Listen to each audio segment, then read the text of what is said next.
नमस्कार साथियों, मेरा नाम है केशव शर्मा और आज की क्लास में हम बात करेंगे कि किस तरह मैंने क्लास 10th में मैथ्स में 100 आउट टू 100 यानी पूरे में से पूरे नंबर प्राप्त किए और उसी स्ट्रेटेजी और उन्हीं की पॉइंट से आप भी क्लास 10th में मैथ्स में 100 आउट टू 100 प्राप्त कर सकते हैं।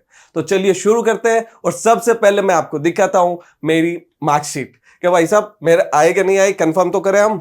तो ये मेरा नाम है केशव शर्मा और ये मेरे रोल नंबर है 1982-155। मैंने सन 2016 में 10th क्लास पास की थी। ये मैथ्स का सेक्शन जिसके अंदर मेरा 100 आउट टू 100 नंबर है और ओवरऑल परसेंटेज है 89.33%। अब मैंने ऐसा क्या किया, मेरी क्या स्ट्रेटेजी थी, वो सारे पॉइंट्स के ऊपर हम बात करेंगे और उन्हीं की पॉइंट्स को आपको भी फॉलो करना है ताकि आपके भी 100 आउट टू 100 नंबर आ सके। और मेरी लाइफ की एक ऐसी इंसिडेंट मैं आपको बताऊंगा जिसके बाद मैं मैथ्स को जी जान लगा के पढ़ने लगा। तो सबसे पहले तो हम बात करते हैं की पॉइंट्स की। तो पहला अपना जो की पॉइंट है वो है कंप्लीट सिलेबस। आपको अपना सिलेबस कंप्लीट करना है टाइम पे। अब बच्चे क्या करते हैं कि अभी 9th क्लास खत्म हुई है और हम गर्मी की छुट्टियों में मौज करेंगे, पर आपको ऐसा नहीं करना है। मैंने क्या किया था, 9th क्लास खत्म होते ही मैं 10th की बुक्स लाया और अपनी पढ़ाई शुरू कर दी और मैंने जुलाई अगस्त तक अपना मैथ्स का सिलेबस खत्म कर दिया। जब बाकी बच्चे मैथ्स शुरू करते हैं तब तक मैंने अपना मैथ्स का सिलेबस एक बार खत्म कर दिया। जब आप मैथ्स का सिलेबस टाइम पे खत्म कर देते हो तो अब आपके पास एक सफिशिएंट टाइम होता है किस चीज के लिए, रिवीजन के लिए, जो कि सबसे इंपॉर्टेंट चीज है आपके मार्क्स बढ़ाने के लिए, आपका कॉन्फिडेंस बढ़ाने के लिए, आपके नंबर लाने के लिए। मैंने मैथ्स का रिवीजन है जो 4 से 5 बार किया था। 4 से 5 बार मैंने पूरी बुक को मिलाया था। मुझे एक एक पेज, एक एक सवाल, एग्जाम्पल सब कुछ अच्छे से दिमाग में आता। तब ही आपके पूरे नंबर आ सकते हैं क्योंकि तब ही आपके जो कंसेप्ट होते हैं वो एकदम क्लियर होते हैं। जब आप किसी चीज को बच्चों बार बार पढ़ते हो ना तो आपके कंसेप्ट एकदम क्लियर हो जाते हैं, आपको वो चीजें याद रहती है और एग्जाम में लिखने में बहुत ही इजी रहता है। तो आपको क्या करना है, सबसे पहले तो अपना जो सिलेबस है वो कंप्लीट करना है टाइम पे। दूसरी बात, आपको रिवीजन करना है। जितना ज्यादा रिवीजन करोगे उतना अच्छा रहेगा, आपके कंसेप्ट भी क्लियर होंगे, आपको चीजें याद भी रहेगी और आपका कॉन्फिडेंस भी बढ़ेगा। अब जब आपने रिवीजन किया है और एक बार कंप्लीट हो गया सिलेबस तो सिर्फ एनसीईआरटी पे ही नहीं रहना है। अब उनके साथ मैंने भी क्या किया था, मैंने किए थे previous year questions. Previous year के 5 साल के 10 साल के क्वेश्चन करना बहुत जरूरी होता है। क्यों जरूरी होता है? क्योंकि इससे आपको एक आइडिया हो जाता है कि किस तरह के क्वेश्चंस बोर्ड पूछता है, किस तरह से हमें तैयारी करनी है और किस तरह के सवालों की तैयारी करनी है।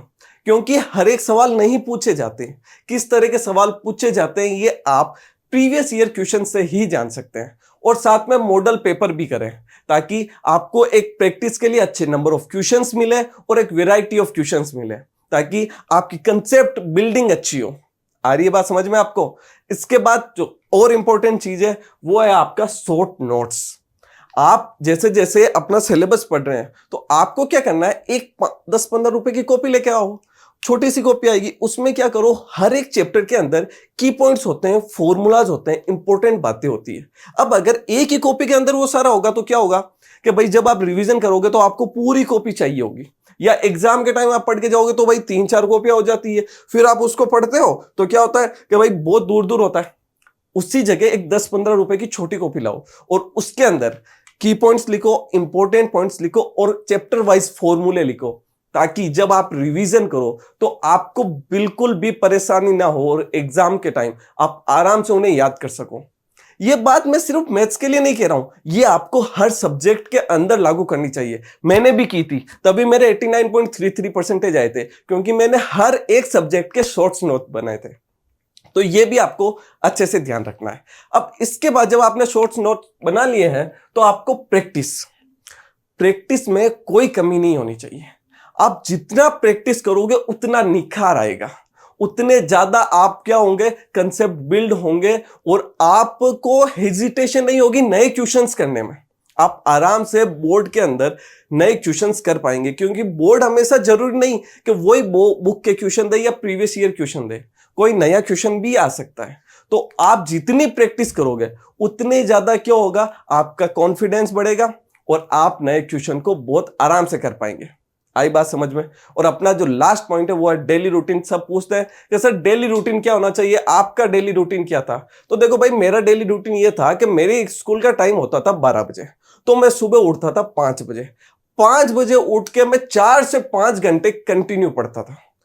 एक बात आपको ध्यान रखनी है, आपको पढ़ाई कंटिन्यू ही करनी है। अब ऐसा नहीं कि सर एक दिन नहीं पढ़ूंगा तो क्या हो जाएगा सर, 2 दिन में क्या ही फर्क पड़ता है। फर्क पड़ता है।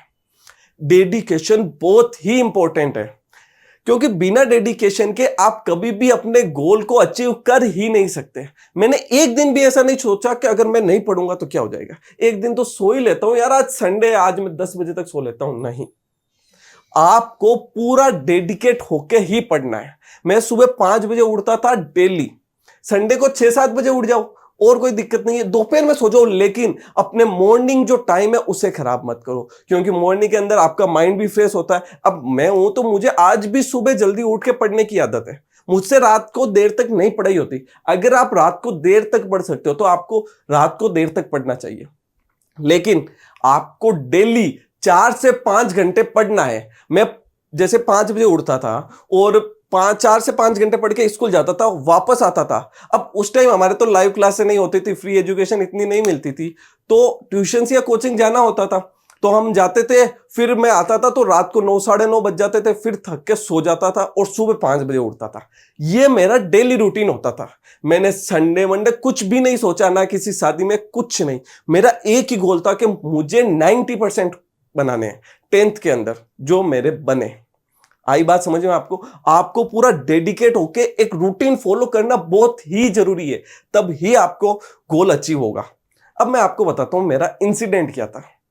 9th क्लास में जब मेरा हाफ ईयरली हुई तो मेरे मैथ्स के अंदर 70/47 नंबर आए सिर्फ, और मुझे बहुत धक्का लगा, क्योंकि पहली बार था जब मेरे इतने कम नंबर आए। यानी मेरे यहां पे 23 नंबर कट गए थे, ठीक है। और अपने दिसंबर के अंदर मेरी हुई थी हाफ ईयरली।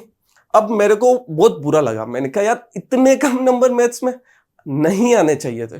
फिर मैंने पूरी मेहनत की, जनवरी फरवरी मार्च 3 महीने के अंदर मैंने 9th की जो एनसीईआरटी थी उसका एक बार सिलेबस भी कंप्लीट कर लिया और एक बार रिवीजन भी कर लिया। और उसके बाद जब मैंने ईयरली एग्जाम अप्रैल में दिया तो मेरे 100/95 नंबर आए थे उसमें, जो कि मेरी क्लास में सबसे ज्यादा नंबर थे मैथ्स में। तो जब मेरे 9th क्लास में कम नंबर आए ना, तब मेरे दिमाग की घंटी बजी और तब मैंने सोचा कि नहीं, अब तो कभी भी मेरे मैथ्स में कम नंबर नहीं आएंगे। मैं पूरा डेडिकेशन के साथ पढ़ूंगा, पूरी मेहनत के साथ, लगन के साथ पढ़ूंगा। और मैंने उसके बाद लगन के साथ, डेडिकेशन के साथ मैथ्स के लिए पढ़ाई की। मैंने ऐसे नहीं सोचा कि मेरे 95 9th में आए हैं तो अब तो मेरे को मैथ्स आती है भाई मौज से। नहीं, मैंने हाथों हाथ 10th की पढ़ाई शुरू की। तो आपको भी ये गलती नहीं करनी है। आपको भी 10th की पढ़ाई करते रहना है और पूरी डेडिकेशन के साथ करनी है। आपको भी 100 नंबर आ सकते हैं, कोई बड़ी बात नहीं है। बाकी जो सारी सब्जेक्ट है उन सब सब्जेक्ट में से सबसे इजी है मैथ्स के अंदर नंबर लाना। इसमें आपके मात्राओं के नंबर, स्पेलिंग्स के नंबर नहीं कटेंगे। इसमें बस आपकी प्रैक्टिस, आपका डेडिकेशन, कंसेप्ट और शॉर्ट्स नोट बना के उसका रिवीजन करना, बस यही है। हम आपका साथ देंगे इसमें, हम क्लासेस लेंगे और आपके कंसेप्ट क्लियर करेंगे, लेकिन प्रैक्टिस आप ही को करनी है। आप जरूर नंबर ला सकते हैं 100 में से 100। अगर मेरे आ सकते हैं तो आपके भी आ सकते हैं। तो आप जरूर लेके आएंगे नंबर और हम करेंगे साथ में मेहनत। धन्यवाद।